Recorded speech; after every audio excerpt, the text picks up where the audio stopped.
family-run business since 1918. One man started it all off and passed the bakery business to two of his sons. Over the years, one of them took it over himself and now looks to hand it to a third generation. Easy decision, happy story that never ends?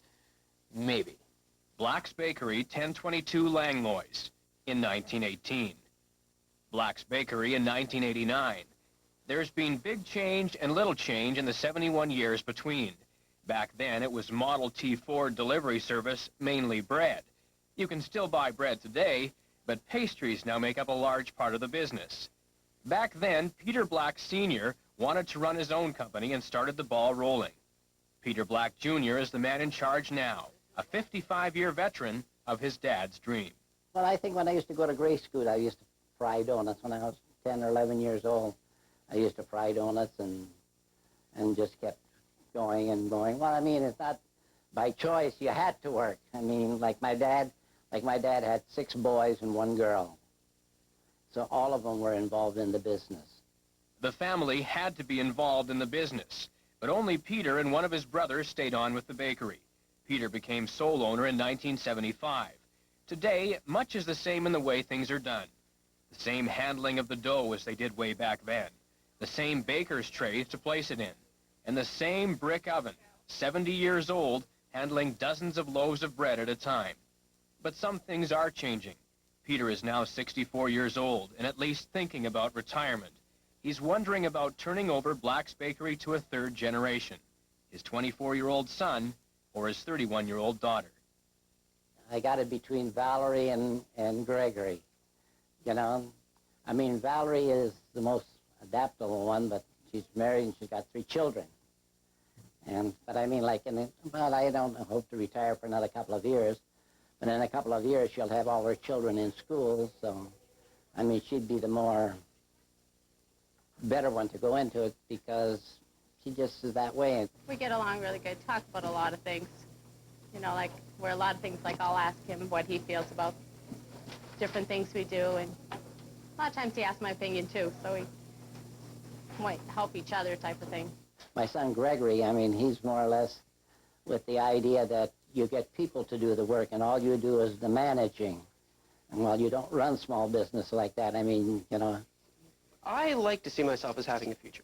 Now, my father, he likes to think otherwise. We do have our moments. He treats me fairly, though. Sometimes better than fair. I really can't complain. I do, but I shouldn't. He doesn't like to work.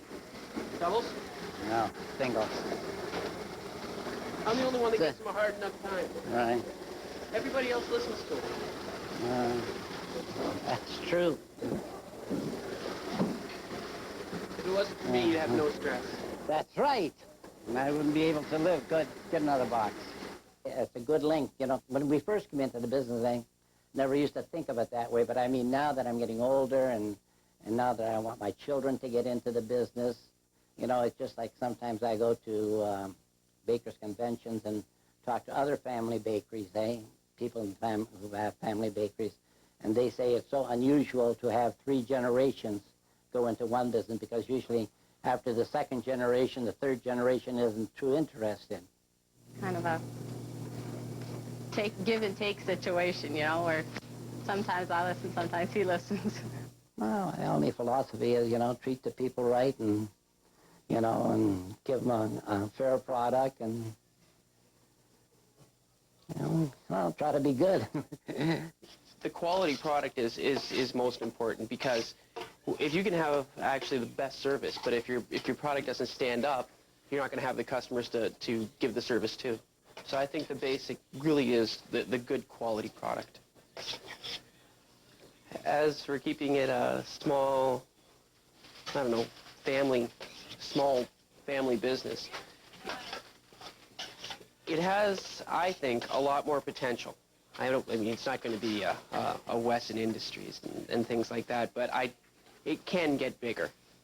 And that I'd like to see happen. An old family business of 71 years edging toward a new chapter, perhaps. Peter Black Jr. says it's a scenario he's troubled with. If I do pass on the bakery to my kids and they don't succeed, I'll be able to say I knew it. And then if I pass it on and then they're very successful, then it ain't going to make me look so good because they wind up being better than old Pa. You know, so I mean, it's kind of a lose-lose situation, you know, because you always like to be the best, you know. Interesting story, Black's Bakery. Let's check in with Carol.